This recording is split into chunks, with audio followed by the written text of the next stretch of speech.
Bovolone è stato caratterizzato per molti anni dal settore del mobile e comunque, visto che ci sono ancora altre attività che producono dolci, sicuramente una forte connotazione bovolonese è anche appunto la produzione nel settore dolciario. Sicuramente il territorio ha influito parecchio sulla nostra idea di pasticceria, sul trovare nuovi dolci da proporre o su le variazioni da fare su questi, in quanto io credo che se ti trovi in un luogo turistico o in un luogo di grande passaggio ti adatti molto a quello che ti richiede il turista.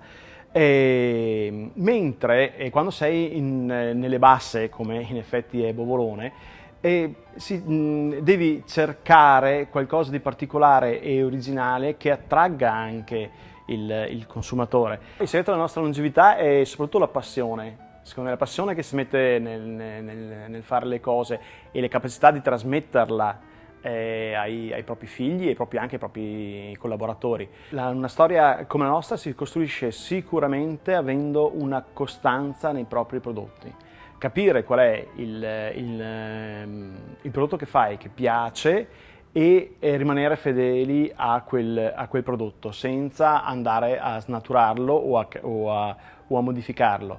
La Millefoglie Star King è uno di questi esempi, nel senso la Millefoglie Star King è nata negli anni 40, all'epoca era fatta anche con l'uovo crudo, quindi cosa che tutt'oggi non si potrebbe fare, e sta leggermente modificata appunto per questo aspetto, però ha mantenuto negli anni sempre le stesse caratteristiche e questo credo che abbia premiato anche il fatto che adesso sia così conosciuta e così amata, diciamo.